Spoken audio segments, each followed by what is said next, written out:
தொடரும் துப்பாக்கிச் சூடு. கல்கிசை துப்பாக்கிச் சூட்டில் 19 வயது இளைஞன் பலி. ஆரம்பிக்கப்பட்டது உள்ளூராட்சி மன்ற தேர்தலுக்கான தயார்படுத்தல் பணிகள். வளிமண்டலவியல் திணைக்களம் மக்களுக்கு விடுத்துள்ள முக்கிய அறிவித்தல். யாழ் பருத்தித்துறை கடற்கரையில் சடலமாக கரையொதுங்கிய இளம்பெண்.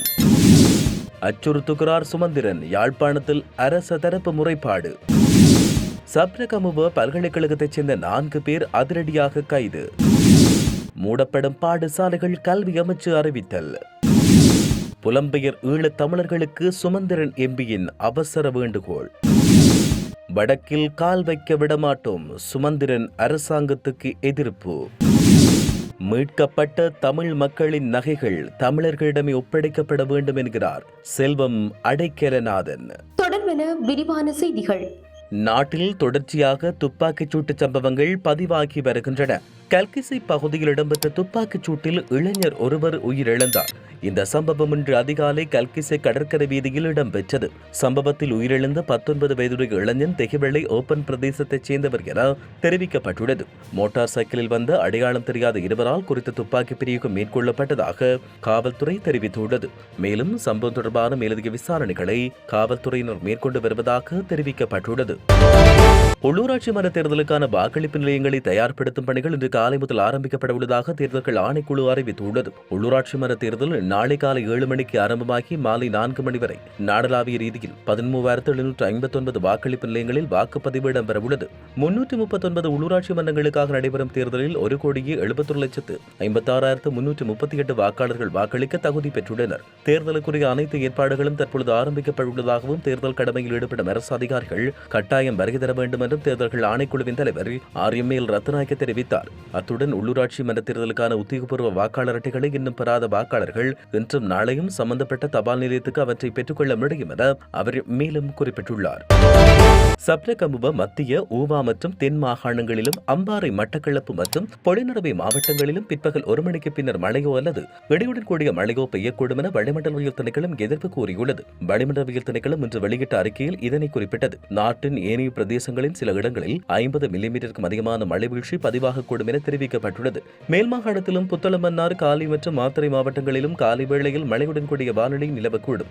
மத்திய மற்றும் ஊவா மாகாணங்களிலும் அம்பாறை மற்றும் பொலிநறுவை மாவட்டங்களின் சில இடங்களில் காலை வேளை பனிமூட்டமான நிலை காணப்படும் என எதிர்பார்க்கப்படுகிறது. இடையுடன் கூடிய மழை பெய்யும் வேளைகளில் அப்பிரதேசங்களில் தற்காலிக பலத்த காற்று வீசக்கூடும். மின்னல் தாக்கத்தால் ஏற்படக்கூடிய பாதிப்புகளை குறைத்துக் கொள்ள பொதுமக்கள் தேவையான முன்னெச்சரிக்கை நடவடிக்கைகளை எடுத்துக் கொள்ளுமாறு வளிமண்டலவியல் திணைக்களம் அறிவுறுத்தல் விடுத்துள்ளது. யாழில் கடற்கரை பகுதியில் இளம் குடும்ப பெண் ஒருவரின் சடலம் கரையொதுங்கியுள்ளதாக காவல்துறையினர் தெரிவித்தனர். குறித்த இளம்பெண்ணின் சடலம் நேற்று பிற்பகல் யாழ் பருத்தித்துறை மூர்க்கம் கடற்கரையில் மீட்கப்பட்டது. இவ்வாறு சடலமாக கரையொதுங்கியவர் தும்பளை கிழக்கைச் சேர்ந்த 36 வயதுடைய பெண் ஒருவர் என காவல்துறை தெரிவித்தது. கடற்கரையில் சடலம் காணப்படுவதாக பருத்தித்துறை காவல்துறைக்கு கிடைக்கப்பெற்ற தகவலை அடுத்து காவல்துறையினர் சடலத்தை மீட்டு பருத்தித்துறை ஆதார வைத்தியசாலையில் ஒப்படைத்தனர். சடலமாக மீட்கப்பட்ட பெண்ணின் கணவன் வெளிநாட்டில் உள்ளதாகவும் மேற்படி பெண்ணும் மகனும் தும்பளையில் வசித்து வந்துள்ளதாகவும் காவல்துறை தெரிவித்துள்ளது. அத்துடன் மரணத்துக்கான காரணம் இதுவரை கண்டறியப்படவில்லை என்றும் தெரிவிக்கப்பட்டுள்ளது. இலங்கை தமிழரசு கட்சியின் பொதுச் செயலாளர் ஜனாதிபதி சட்டத்தரணி MA சுமந்திரனுக்கு எதிராக தேசிய மக்கள் சக்தியால் முறைப்பாடு பதிவு செய்யப்பட்டுள்ளது. யாழ்ப்பாண மாவட்ட தேர்தல் அலுவலகத்திலும் யாழ்ப்பாணம் காவல்துறையிலும் தேசிய மக்கள் சக்தியின் யாழ்ப்பாண மாவட்ட குழு உறுப்பினர் பூலோகராசா ஸ்ரீதரன் என்பவரால் முறைப்பாடு இன்று பதிவு செய்யப்பட்டுள்ளது. தேசிய மக்கள் சக்தியின் யாழ் மாநகர சபையின் முதன்மை வேட்பாளர் சுந்தரமூர்த்தி கபிலன் யாழ் மாநகர சபையின் உறுப்பினராக வரக்கூடாது என அச்சுறுத்தும் வகையில் சமூக வலைதளம் மூலம் சுமந்திரன் கருத்து தெரிவித்ததாக முறைப்பாட்டில் தெரிவிக்கப்பட்டது. இதேவேளை யாழ் மாநகர மேயர் வேட்பாளர் கபிலன் வேட்புமனுவில் போலியான வதிவிட முகவரியை வழங்கியமை தொடர்பில் நாங்கள் செய்ய வேண்டிய முறைப்பாட்டை சொந்த கட்சியினரே செய்துள்ளனர். இது நல்ல விடயம். அடுத்த கட்ட நடவடிக்கைகளை நாங்கள் எடுப்போம் என தமிழரசு கட்சியின் பொதுச் செயலாளர் ஜனாதிபதி சட்டத்தரணி MA சுமந்திரன் தெரிவித்திருந்தமை குறிப்பிடத்தக்கது. மாணவர் ஒருவரின் தற்கொலை தொடர்பான காவல்துறை விசாரணையின் அடிப்படையில் சப்ரகமுவ பல்கலைக்கழகத்தின் தொழில்நுட்ப பீடத்தைச் சேர்ந்த 4 பேர் இன்று கைது செய்யப்பட்டனர். குற்றப்புலனாய்வுத்துறை நடத்திய விசாரணை தொடர்பில் இந்த கைது மேற்கொள்ளப்பட்டது. கைது செய்யப்பட்ட சப்ரகமுவ பல்கலைக்கழகத்தின் 3ஆம் ஆண்டு மாணவர்கள் என்றும் காவல்துறை தெரிவிக்கின்றது. சப்ரகமுவ பல்கலைக்கழக தொழில்நுட்ப பீடத்தின் 2ஆம் ஆண்டு மாணவர்கள் துன்புறுத்தப்பட்டதாக கூறப்படும் சம்பவம் தொடர்பில் விசாரணை குற்றப்புலனாய்வுத்துறையிடம் ஒப்படைக்கப்பட்டுள்ளது.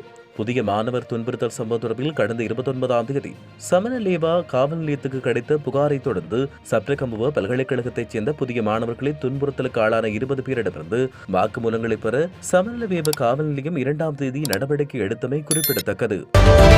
நாட்டில் உள்ள அனைத்து பாடசாலைகளும் நாளை மற்றும் நாளை மறுநாள் மூடப்படும் என கல்வி அமைச்சு அறிவித்துள்ளது. இவ்வாறு பாடசாலைகள் மூடப்படுவதற்கு காரணம் உள்ளூராட்சி தேர்தல் என்று கல்வி அமைச்சு தெரிவித்துள்ளது.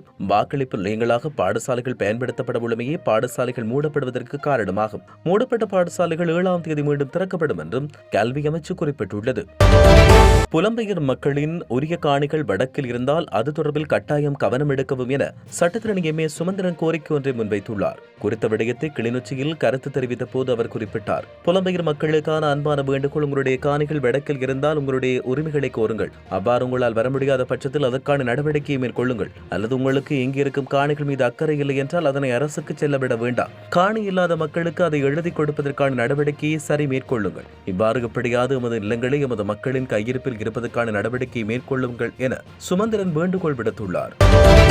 வடக்கில் தமிழர்களின் காணிகளை அரச காணிகளாக பிரகடனப்படுத்துவது தொடர்பில் வெளியிடப்பட்ட வர்த்தமானியை மீளப்பெறாவிட்டால் வடக்கில் அரசை கால் வைக்க விடமாட்டோம் என சட்டத்தரணி எம்.ஏ. சுமந்திரன் எச்சரிக்கை விடுத்துள்ளார். குறித்த விடயத்தை அவர் நேற்றைய ஊடக சந்திப்பில் தெரிவித்தார். மக்களை ஏமாளிகள் என்று ஒருபோதும் நினைக்க வேண்டாம். காரணம், இது நிலம் தொடர்பான விடயம். நாங்கள் இராணுவத்தினர் கையகப்படுத்தியுள்ள காணிகளை விடுவிக்க போராட்டம் மற்றும் வழக்கு என பலதரப்பட்ட நடவடிக்கைகளை மேற்கொண்டிருக்கும் நேரத்தில் அரசு இவ்வாறானதொரு நடவடிக்கையை மேற்கொண்டுள்ளது. இந்நிலையில் குறித்த வர்த்தமானியை மீளப்பெறாவிட்டால் வடக்கில் அரசாங்கத்தை கால் வைக்க விடமாட்டோம் என வெளிப்படையாக எச்சரிக்கிறோம் என்று எம்.ஏ. சுமந்திரன் குறிப்பிட்டுள்ளார்.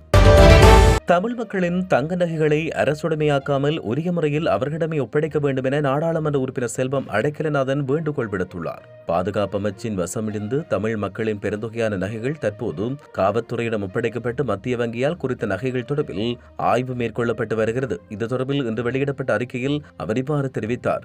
மனிதாபிமான யுத்தம் என்ற போர்வையில் மக்களை கொண்டு குவித்து அவர்களின் கலாச்சார அடையாளமாக பேணப்பட்டு வந்த சொத்துக்களை இல்லாமல் செய்து தமிழ் மக்களை நிர்கதியாக்கிய பேரினவாத சிந்தனை கொண்ட அரசுகள் தமிழ் மக்களின் பெருந்தொகை நகைகளை மறைத்து வைத்திருப்பது தொடர்பில் இதுவரை எவ்வித கருத்துக்களையும் வெளியிடாமல் இருக்கிறது. இந்நிலையில் நகைகளை வன்னி பெருநிரப்பில் உள்ள வங்கிகளில் அடகு வைத்த மக்கள் தமது நகைகளுக்கு என்ன நடந்தது என்பது பற்றி தெரியாமல் தமது முதலீடுகள் அனைத்தையும் இழந்திருப்பதால் பெரும் வறுமையில் வாழ்ந்து வருகிறது. இவ்வாறான நிலையில் தற்போதைய அரசு தேர்தல் நலனுக்கானதாக இருந்தாலும் அந்த நகை தொடர்பில் தகவல்களை வெளிக்கொண்டு அதை வெளிப்படுத்தியமை வரவேற்கிறேன். இன்னும் குறித்த நகைகளை உரியவர்கள் இல்லை என்ற காரணங்களை காட்டி அரசுடைமையாக்காமல் நகைகள் குறித்தான தமிழ் மக்களிடம் ஒப்படைப்பதற்கு அரசாங்க நடவடிக்கை மேற்கொள்ள வேண்டும் என்றும் தெரிவித்துள்ளார். இதேவேளை பொதுமக்களும் தங்களின் குறித்த நகைகளை அடகு வைத்த பற்றுச்சீட்டுகள் இருக்கும் பட்சத்தில் அதை வெளிப்படுத்தி தமது நகைகளை உறுதிப்படுத்தி பெற்றுக் கொள்ள முன்வர வேண்டும். பற்றுச்சீட்டுகள் உள்ளவர்கள் அதன் பிரதிகளை என்னிடம் வழங்கும் பட்சத்தில் நாடாளுமன்றின் கவனத்துக்கு கொண்டு சென்று உரியவர்கள் இந்த நகைகளை பெறுவதற்கு ஏற்பாடு செய்து கொடுக்க முடியும் என தெரிவித்தார். அத்துடன் அரசாங்கமானது வங்கிகளில் அடகு வைத்த பற்றுச்சீட்டுகள் பல பொதுமக்களிடம் இல்லாத நிலையில் தற்போது அவர்கள் இக்கட்டான சூழ்நிலைக்கு தள்ளப்பட்டுள்ளனர். அது மட்டுமின்றி அடகு வைத்த பலர் இன்று இயற்கை எதியும் உள்ளதால் அவை தொடர்பில் ஏதுவான நடவடிக்கையை மேற்கொள்ள வேண்டும். ஆகவே அது தொடர்பில் உரிய நடவடிக்கைகளை மேற்கொண்டு இந்த நகைகளை உரியவரிடம் ஒப்படைக்க வேண்டுமே தவிர நகைகளை அரசுடைமையாக்கி தமிழ் மக்களின் சொத்துக்களை கபலீகரம் செய்யக்கூடாது என்றும் அவர் இதன் போது வலியுறுத்தியுள்ளார்.